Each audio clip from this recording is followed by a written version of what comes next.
کہ ہم اپنے جو مسلمان بھائی ہوتے ہیں ان پر جو ہمیشہ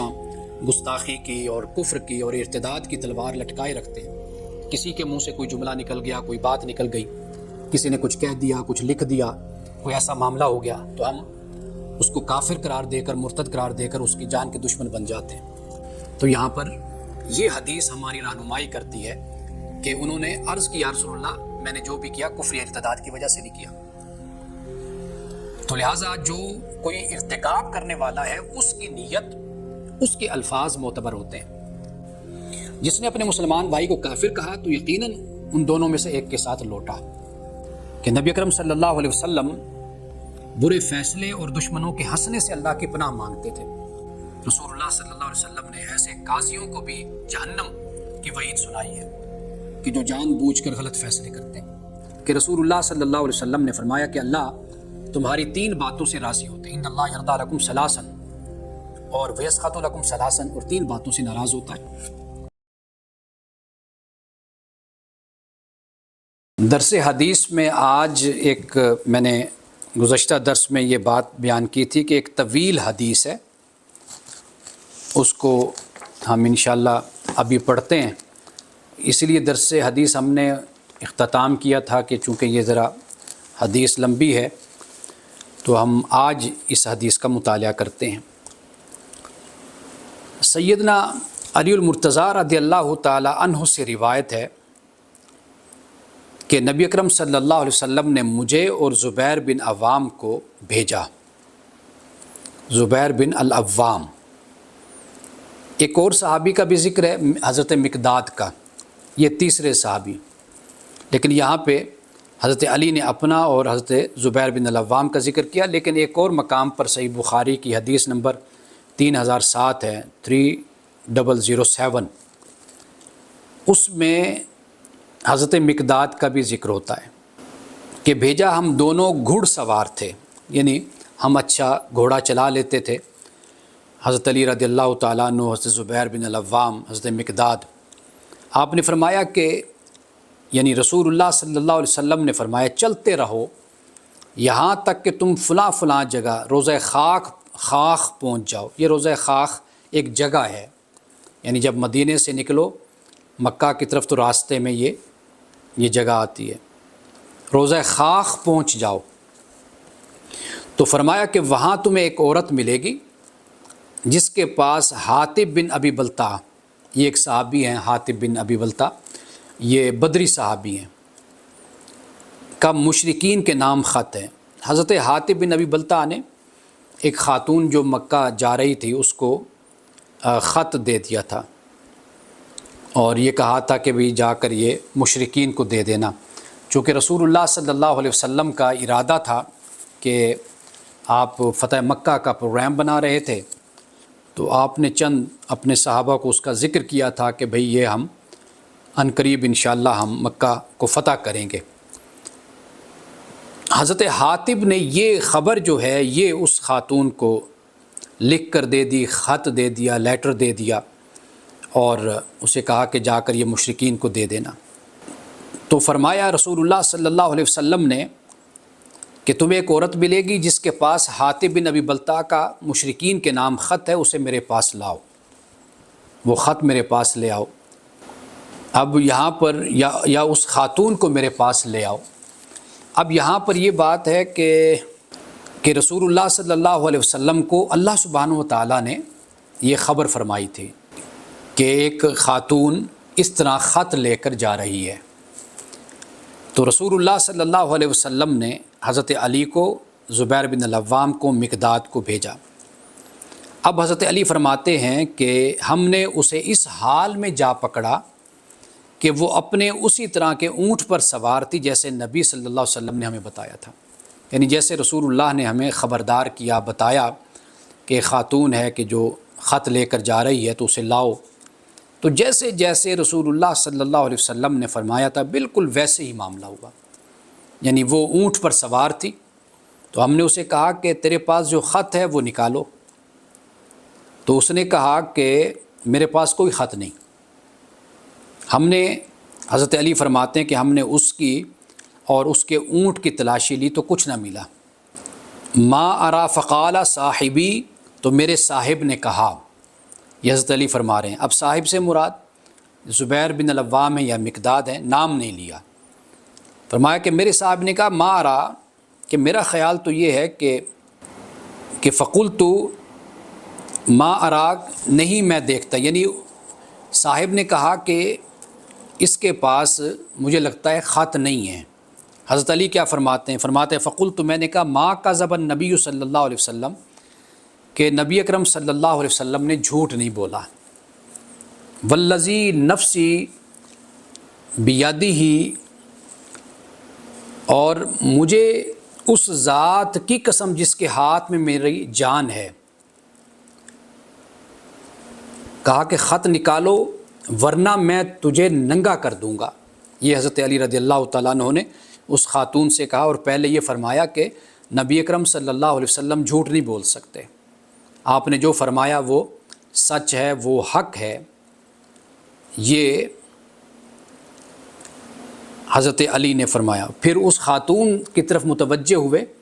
اور اس خاتون سے کہا کہ، تو حضرت علی رضی اللہ تعالیٰ عنہ نے یہ فرمایا کہ تم وہ خط ہمیں دے دو ورنہ ہم تجھے ننگا کر دیں گے۔ اب اس نے اپنے ازار باندھنے کی جگہ، جہاں پہ زار بند باندھتے ہیں نیفا، تو اس کی طرف ہاتھ بڑھایا اور خط نکال کر دیا۔ تو اب حضرت علی رضی اللہ تعالیٰ عنہ فرماتے ہیں کہ فاتین النبی صلی اللہ علیہ وسلم، ہم رسول اللہ کی خدمت میں حاضر ہوئے، فقال عمر، سیدنا عمر رضی اللہ تعالیٰ عنہ نے کہا، خان اللہ و رسولہ والمؤمنین، کہ اس نے اللہ، اس کے رسول اور مومنوں کے ساتھ خیانت کی ہے۔ دعنی اضرب عنقہ، اگر آپ مجھے اجازت دیں یا رسول اللہ صلی اللہ علیہ وسلم تو میں اس کا سر قلم کر دوں، یعنی کس کا؟ حاطب بن ابی بلتع کا۔ وقال، تو رسول اللہ صلی اللہ علیہ وسلم نے فرمایا کہ اے حاطب، تم نے یہ کیوں کیا؟ کس لیے یہ تم نے ایسا کیا؟ تو حضرت حاطب نے عرض کی، یا رسول اللہ صلی اللہ علیہ وسلم، میرے دل میں اللہ پر ایمان کے سوا کچھ نہیں ہے، میرا صرف یہ مقصد تھا کہ میرا ان لوگوں پر احسان ہو جائے، مشرکین پر احسان ہو جائے۔ اب یہ بخاری، صحیح البخاری کی جو حدیث نمبر 3007 ہے، 3007، اس میں جو الفاظ ملتے ہیں وہ میں آپ کو سناتا ہوں۔ عرض کرتے، یا رسول اللہ صلی اللہ علیہ وسلم جلدی نہ کیجیے، یعنی جلدی نہ کیجیے، یعنی میرے بارے میں کوئی آپ ایسا فیصلہ نہ فرمائیے، میں نے یہ کفر یا ارتداد کی وجہ سے نہیں کیا، نہ ہی میں نے اسلام کو چھوڑا، بلکہ مکہ میں میرا کوئی قبیلہ نہیں جو میرے اہل خانہ کی حفاظت کرے۔ ان کے بیوی بچے مکہ میں رہ گئے تھے، حضرت حاطب ہجرت کر کے آپ مدینہ آ گئے تھے۔ اب واضح بات ہے کہ بیوی بچوں کے بارے میں پریشان رہتے تھے، تو عرض کی، یا رسول اللہ صلی اللہ علیہ وسلم، یہ میں نے کفر یا ارتداد کی وجہ سے نہیں کیا، نہ ہی میں نے اسلام کو چھوڑا، بلکہ مکہ میں میرا کوئی قبیلہ نہیں جو میرے اہل خانہ کی حفاظت کرے، اس لیے یہ کام میں نے صرف اس نیت سے کیا کہ شاید قریش میرا احسان مانے اور میرے گھر والوں کو نقصان نہ پہنچائیں، فقط اتنی سی بات ہے۔ اب آپ اس حدیث کو اپنے سامنے رکھیے کہ رسول اللہ صلی اللہ علیہ وسلم نے پھر کیا اعلان فرمایا، وہ میں بعد میں آپ کو بتاتا ہوں۔ اب یہ دیکھیے کہ وہ عرض کیا کر رہے ہیں کہ یا رسول اللہ، کفر یا ارتداد کی وجہ سے نہیں، اپوسٹیسی کی وجہ سے نہیں، کفر کی وجہ سے میں نے ایسا نہیں کیا، میں نے اسلام کو نہیں چھوڑا۔ اب یہ ایک مجبوری آ گئی کہ میرے اہل خانہ ادھر ہیں، ان کی کسٹڈی میں ہیں، ان کے پاس ہیں، اگر میں ان کے ساتھ نیکی یہ کر دوں کہ میں ان کو اطلاع دے دوں کہ تم پر رسول اللہ صلی اللہ علیہ وسلم نے حملہ کرنا ہے، مسلمانوں نے، مجھے تو اس بات کا یقین ہے کہ آپ نے تو ہر صورت میں کامیاب ہی ہونا ہے، آپ کو تو کامرانی ملنی ہے، اللہ تعالیٰ آپ کو فتح عطا کرے گا، لیکن میرے اس میسیج سے میرے بچے، میرے گھر والے وہ محفوظ ہو جائیں گے، میرا بس اتنا مقصد پیش نظر تھا۔ اب یہاں پر جو بات ہمیں سمجھ آتی ہے وہ یہ ہے کہ ہم اپنے جو مسلمان بھائی ہوتے ہیں ان پر جو ہمیشہ گستاخی کی اور کفر کی اور ارتداد کی تلوار لٹکائے رکھتے ہیں۔ کسی کے منہ سے کوئی جملہ نکل گیا، کوئی بات نکل گئی، کسی نے کچھ کہہ دیا، کچھ لکھ دیا، کوئی ایسا معاملہ ہو گیا تو ہم اس کو کافر قرار دے کر، مرتد قرار دے کر اس کی جان کے دشمن بن جاتے ہیں۔ لیکن آپ یہاں پر دیکھیے کہ انسان کبھی کوئی ایسا قدم اٹھائے تو ضروری نہیں ہوتا کہ وہ کفر کی بنیاد پر اٹھا رہا ہو یا ارتداد کی بنیاد پہ اٹھا رہا ہو یا اسلام دشمنی کی وجہ سے اٹھا رہا ہو یا بغض اور کینہ اور حسد کی وجہ سے اٹھا رہا ہو، تو یہ بات کوئی ضروری نہیں ہوتی۔ یہاں بہت بڑا سبق ہے اس میں، یہ جو ہمارے ہاں گستاخی رسول کے فتوے لگائے جاتے ہیں، اہانت کے فتوے لگائے جاتے ہیں، توہین کے فتوے لگائے جاتے ہیں، تو یہاں پر یہ حدیث ہماری رہنمائی کرتی ہے کہ انہوں نے عرض کی یا رسول اللہ میں نے جو بھی کیا کفر یا ارتداد کی وجہ سے نہیں کیا۔ تو لہٰذا جو کوئی ارتکاب کرنے والا ہے اس کی نیت، اس کے الفاظ معتبر ہوتے ہیں، یعنی وہ خود بیان کرتا ہے کہ میری نیت کیا ہے، میرے ارادہ کیا ہے۔ کئی دفعہ تقریر میں گفتگو کرتے ہوئے کبھی جملے آگے پیچھے ہو جاتے ہیں، انسان گفتگو کر رہا ہوتا ہے، تو اس گفتگو میں کئی لوگ ایسے ہوتے ہیں کہ جو پھر اس کی ایڈیٹنگ کر لیتے ہیں، وہ جملے نکال لیتے ہیں اور پھر وہ پھیلاتے ہیں، پروپگیٹ کرتے ہیں کہ یہ توہین ہو گئی جی مذہب کی، انہوں نے یہ کہہ دیا، یہ بول دیا، جبکہ معاملہ ایسا نہیں ہوتا۔ تو لہٰذا جو شخص ہے اس کی نیت اور اس کے جو الفاظ ہوتے ہیں جو وہ خود اپنے بارے میں جسٹیفائی کرتا ہے، جسٹیفیکیشن دیتا ہے، وہ سب سے اہم بات ہوتی ہے۔ اب اس کے بعد دیکھیے رسول اللہ صلی اللہ علیہ وسلم نے کیا فرمایا۔ انہوں نے تو یہ عرض کر دی کہ میرا صرف یہ مقصد تھا کہ میرا ان لوگوں پر احسان ہو جائے۔ آپ نے فرمایا عمر اس نے سچ کہا ہے، کیا یہ بدر میں شریک نہیں تھا؟ یعنی غزوہ بدر میں حضرت حاتب شریک تھے۔ اللہ تعالیٰ کو سب بدر والوں کا حال معلوم ہے، اس لیے ان کے بارے میں فرمایا تم جو چاہو عمل کرو، یقیناً تمہارے لیے جنت واجب ہو گئی۔ یہ سن کر حضرت عمر رضی اللہ تعالیٰ عنہ کی آنکھوں میں آنسو آ گئے اور عرض کی اللہ تعالیٰ اور اس کے رسول زیادہ بہتر جانتے ہیں۔ اب اس حدیث میں جو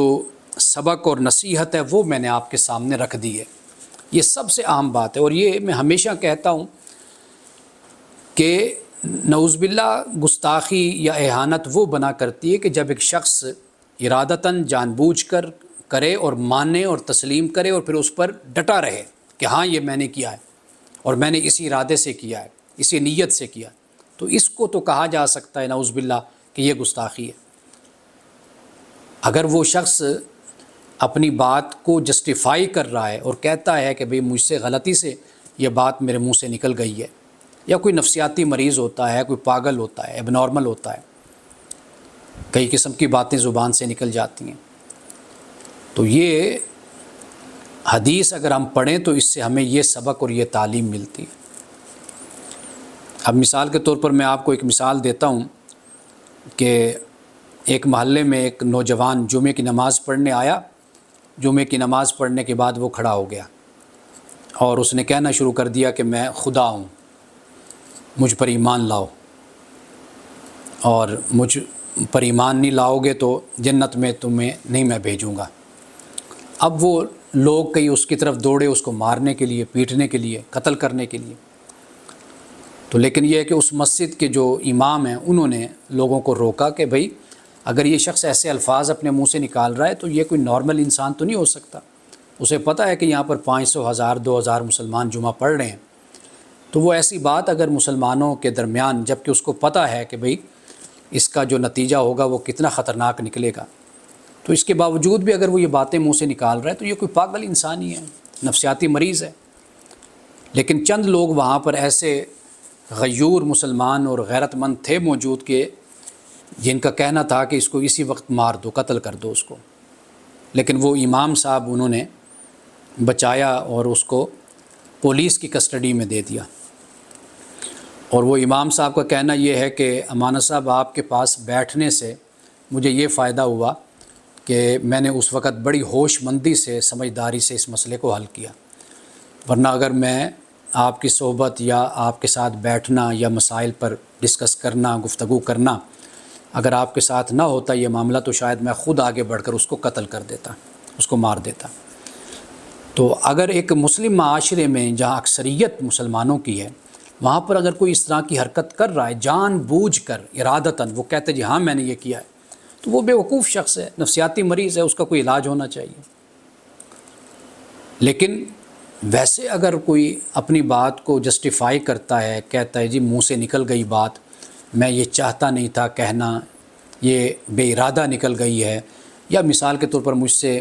قرآن مجید ہاتھ میں تھا، گر گیا نیچے نعوذ باللہ، تو میں نے کوئی جان بوجھ کر نہیں گرایا، یا میں جہاں بیٹھا ہوا تھا تو سامنے قرآن پڑھا ہوا تھا، مجھے نہیں پتہ تھا، میں نے پاؤں اٹھا لیے، قدم اوپر کر لیے، تو میرا مقصد اس معاملے میں کوئی توہین نہیں تھا۔ اب اس کے لیے تو یہ باتیں نہیں ہیں نا کہ ہم فوراً ہی وہاں پر کھڑے ہو جائیں تلوار نکال کر یا ریوالور نکال کر۔ تو جسٹیفیکیشن توجیہ اسی کی مانی جاتی ہے جس پر اعتراض ہوتا ہے۔ تو یہاں اس حدیث سے بہت سی باتیں ہمیں معلوم ہو جاتی ہیں۔ اب اس کے بعد فرمایا باب من قال لأخی یا کافر، جس نے اپنے مسلمان بھائی کو اے کافر کہہ کر مخاطب کیا۔ اب رسول اللہ صلی اللہ علیہ وسلم سے یہ روایت حضرت عبداللہ کر رہے ہیں، عبداللہ بن عمر، کہ رسول اللہ صلی اللہ علیہ وسلم نے فرمایا ایما رجل قال لأخی کافر فقد باء بها احدہما، جس نے اپنے مسلمان بھائی کو کافر کہا تو یقیناً ان دونوں میں سے ایک کے ساتھ لوٹا۔ یعنی کافر کسی کو کہنا یہ کوئی معمولی بات نہیں ہوتی کہ آپ دوسرے کو دائرہ اسلام سے خارج کر رہے ہیں، تو اس پر بہت محتاط ہونا چاہیے انسان کو۔ کیوں؟ اس لیے کہ اگر آپ نے کسی کو کافر کہا وہ نہ ہوا تو پھر آپ ہو گئے۔ حضرت عبداللہ ابن عمر رضی اللہ تعالی عنہ سے روایت ہے کہ رسول اللہ صلی اللہ علیہ وسلم نے فرمایا جب کسی شخص نے دوسرے کو کافر کہا تو ان دونوں میں سے ایک کافر ہوا۔ جس کو کافر کہا ہے وہ اگر واقعی گناہ کی وجہ سے کافر ہے تو پھر اس نے سچ کہا، اور اگر وہ ایسا نہیں ہے جیسے اس نے کہا تو اس کا وبال کہنے والے پر پڑے گا اور وہ کافر ہو جائے گا۔ یہ اب بات آپ دیکھ لیجئے کہ کتنی احتیاط کی ضرورت ہے کہ ہم کسی کو کافر قرار دیں اور کفر اس کی طرف ہم منسوب کریں۔ یہ کتنا یعنی بڑی جسارت ہے اور کتنا غیر محتاط رویہ ہے کہ اس کے بعد پھر اگر خدا نہ خواستہ اگر جس کے بارے میں ہم کہہ رہے ہیں وہ اگر کافر حقیقتاً نہیں ہے تو پھر وہ کفر ہماری طرف لوٹ آیا ہے۔ اب اس کے بعد حضرت ابو ہریرہ رضی اللہ تعالیٰ عنہ سے روایت ہے کہ نبی اکرم صلی اللہ علیہ وسلم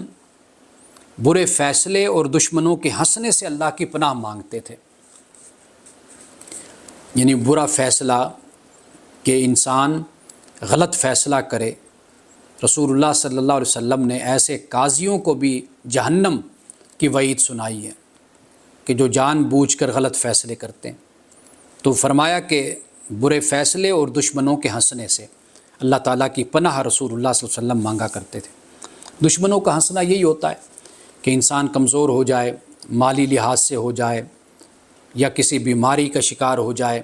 کہ جو دشمن ہیں، یا کوئی اور کمزوری انسان میں آ جائے، یا کوئی مصیبت آ گئی، آزمائش، کوئی امتحان آ گیا تو اس کے بعد انسان گر گیا، تو یہ دشمنوں کو ہنسنے کا موقع ملا، تو رسول اللہ صلی اللہ علیہ وسلم اس سے پناہ مانگا کرتے تھے۔ حضرت ابو ہریرہ رضی اللہ تعالیٰ عنہ سے روایت ہے کہ رسول اللہ صلی اللہ علیہ وسلم نے فرمایا کہ اللہ تمہاری 3 باتوں سے راضی ہوتے، ان اللہ یرضی لکم ثلاثا، اور ویسخط لکم ثلاثا، اور 3 باتوں سے ناراض ہوتا ہے۔ اب 3 باتیں جن سے اللہ راضی ہوتا ہے وہ کیا ہے؟ فرمایا ان تعبدوا ولا تشرکوا بہ شیئا، کہ اللہ کی عبادت کرو اور اس کے ساتھ کسی کو شریک نہ ٹھہراؤ، اللہ اس سے خوش ہوتا ہے۔ وَأَن تَعْتَصِمُوا بِحَبْلِ اللَّهِ جَمِيعًا، اور دوسری بات یہ کہ اللہ کی رسی کو مضبوطی سے تھامے رکھو، اور وہ اللہ کی رسی کیا ہے؟ وہ قرآن مجید ہے۔ تو اللہ کی اس رسی کو مضبوطی سے تم سب تھامے رکھو، اللہ اس سے بھی خوش ہوتا ہے۔ وَأَن تَنَاصَحُوا مَن وَلَّاهُ اللَّهُ أَمْرَكُمْ، اور جسے اللہ تعالیٰ نے تمہارے معاملے کا حاکم بنایا ہے اس کی خیر خواہی کرو، یعنی تمہارے جو اولی الامر ہیں، حکمران ہیں، تمہارے جو علماء ہیں، بڑے ہیں، یا جن کے ہاتھ تمہارے معاملات ہیں تو ان کی خیر خواہی، یہ بھی فرمایا۔ اور یہ نظم اجتماعی کے لیے بہت ضروری ہوتا ہے جن معاشروں میں ایک ریاست یا ایک نظم کے تحت نظام نہیں چلایا جاتا تو وہاں پر پھر انارکی پھیلتی ہے، طوائف الملوکی ہوتی ہے، وہاں پر پھر حالات خراب سے خراب تر ہوتے چلے جاتے ہیں۔ تو اس پر خدا کا شکر ادا کرنا چاہیے کہ ایک نظم ہو، ریاست ہو، ایک نظام ہو، ایک حکومت ہو جس کے تحت لوگ رہیں، زندگی گزاریں، ورنہ اتنی مثالیں ہمارے سامنے ہیں۔ قوموں کی تباہی اور بربادی انہی حالات میں ہوتی ہے کہ جب صرف ایک کے پاس یا ایک مجلس کے پاس اقتدار نہیں ہوتا، بلکہ ایک ریاست میں، ایک ملک میں مختلف جگہوں پر ہر کوئی اپنی حکومت کا، اپنے اقتدار کا اور اپنے خود مختاری کا اعلان کر دیتا ہے، تو وہاں پر پھر انتشار ہوتا ہے۔ تو رسول اللہ صلی اللہ علیہ وسلم نے یہ فرمایا، اور یہ جتنی بھی احادیث ہیں ان کا تعلق آپ کے سیاسی نظم کے ساتھ ہے، یعنی جب بھی آپ اپنے معاشرے میں کوئی نظم قائم کرتے ہیں، اس میں جو بھی حاکم بنتا ہے، جو بھی بڑا بنتا ہے، تو اس کی خیر خواہی کی ہمیں تعلیم دی ہے۔ اب اس کے بعد فرمایا وَيَكْرَهُ لَكُمْ قِيلَ وَقَالَ، اللہ تعالیٰ، اب یہ پہلی بات ہے کہ جس کو اللہ پسند نہیں فرماتا، قیل و قال کو اللہ نہیں پسند کرتا، یعنی سنی سنائی باتیں، ادھر سے سنی ادھر سے سنی، بس پھیلاتے چلے گئے، اور وہ کہتے ہیں کہ جھوٹ اتنا بولو کہ سچ لگے۔ تو رسول اللہ نے فرمایا کہ اللہ تعالیٰ کو یہ بھی پسند نہیں، قیل و قال بھی اللہ کو پسند نہیں ہے کہ سنی سنائی باتوں کو آگے سے آگے پھیلایا جائے اور عام کیا جائے۔ وَكَثْرَةَ السُّؤَالِ، اور کثرت سے سوال کرنا، مانگتے رہنا لوگوں سے، یہ بھی رسول اللہ نے فرمایا اللہ کو پسند نہیں ہے۔ لوگوں سے مانگنے کی بات ہو رہی ہے، اللہ سے تو جتنا مانگے۔ کثرت سوال، رسول اللہ صلی اللہ علیہ وسلم ہر وقت اللہ سے سوال کرتے رہتے تھے، مانگتے رہتے تھے۔ اللہ سے مانگنا انسان کو بندوں سے مستغنی کر دیتا ہے، تو یہاں پر جو کثرت سوال ہے یہ بندوں سے مانگنا ہے۔ اور آخری بات فرمائی وِضَاعَةَ المال، اور مال ضائع کرنا، یہ بھی بڑی اہم بات ہے۔ مال ضائع کرنے سے مراد یہ ہے کہ اسراف کرنا، تبذیر کرنا، مال کو ویسے ہی خرچ کرتے رہنا، ضرورت بے ضرورت، کوئی ضرورت ہے تو ٹھیک، لیکن بس اپنے شو بازی کے لیے، نمود و نمائش کے لیے۔ تو یہ رسول اللہ صلی اللہ علیہ وسلم نے یہ فرمایا، تین باتوں کو اللہ تعالیٰ پسند نہیں کرتا۔ اب ایک اور حدیث ہے بہت ہی خوبصورت، فرمایا کہ یہ بخاری میں 1426 ہے اور صحیح مسلم میں 1034 ہے۔ خیر الصدقۃ ما کان عن ظہر غنی، بہترین صدقہ وہ ہے جس کے کرنے کے بعد بھی انسان مالدار رہتا ہے، یعنی مال خرچ کرو اللہ کی بارگاہ میں اور مخلوق خدا پر بھی خرچ کرو، لیکن ایسا نہیں ہونا چاہیے کہ آپ بعد میں خود محتاج ہو جاؤ، یعنی اتنا خرچ کرو کہ تمہارے معاملات وہ بھی چلتے رہیں، اس میں بھی کوئی کمی نہ آئے۔ حضرت ابن عباس رضی اللہ تعالی عنہ نے جو اللہ تعالیٰ کا یہ ارشاد ہے وَمَا أَنفَقْتُم مِّن شَيْءٍ فَهُوَ يُخْلِفُهُ وَهُوَ خَيْرُ الرَّازِقِينَ، وہاں پر یہ بیان کیا ہے کہ یعنی تم جو چیزیں بھی خرچ کرو اس کا بدل دے گا اللہ، اور وہ بہترین رزق دینے والا ہے۔ فرمایا کہ اس کا مطلب یہ ہے کہ فضول خرچی نہ ہو اور نہ ہی بخل ہو، قال فی غیر اسراف ولا تقتیر، کہ دونوں کے درمیان، وکان بین ذالک قواما، درمیانہ راستہ ہے، فضول خرچی بھی نہ ہو اور بخل بھی اختیار نہیں کرنا چاہیے۔ یہ آخری حدیث آج ہم بیان کرتے ہیں، اس کے بعد انشاءاللہ پھر ہم اگلا باب جو گھروں کی اصلاح کے حوالے سے وہ ہم آئندہ درس حدیث میں شامل کریں گے۔ ابو العبیدین کہتے ہیں کہ میں نے عبداللہ ابن مسعود رضی اللہ تعالیٰ عنہ سے فضول خرچی کرنے والوں کے بارے میں دریافت کیا، تو انہوں نے فرمایا جو ناحق خرچ کرتے ہیں وہ فضول خرچ ہیں، ناحق خرچ کرتے ہیں۔ اور مبذرین جو قرآن پاک میں آیا، حضرت ابن عباس سے مبذرین کی تفسیر کے بارے میں پوچھا گیا تو آپ نے یہ فرمایا کہ اس سے وہ لوگ مراد ہیں جو غیر حق میں خرچ کرتے ہیں، یہ تبذیر ہے۔ یعنی ایک تو یہ ہے نا کہ ناحق خرچ کرنا، اسراف ہے، تبذیر ہے۔ اسراف یہ ہوتا ہے کہ آپ جائز تو خرچ کر رہے ہیں لیکن اس میں بہت زیادہ اپنا مال ضائع کر رہے ہیں، ہے وہ جائز کام، جیسے شادی کی جاتی ہے تو شادی میں بہت مناسب خرچے سے بھی انسان شادی کر سکتا ہے، لیکن نمود و نمائش کے لیے، اپنے سٹیٹس کے لیے بہت زیادہ دولت کو پانی کی طرح بہا دینا. اور تبذیر کا معاملہ یہ ہوتا ہے کہ جو ناحق ہو، یعنی برے کاموں میں اپنے پیسے کو ضائع کرنا. تو انشاءاللہ آئندہ درس حدیث میں گھروں کی اصلاح، باب اصلاح المنازل، اس پر انشاءاللہ تعالی ہم بات کریں گے. وآخر دعوانا ان الحمد للہ رب العالمین.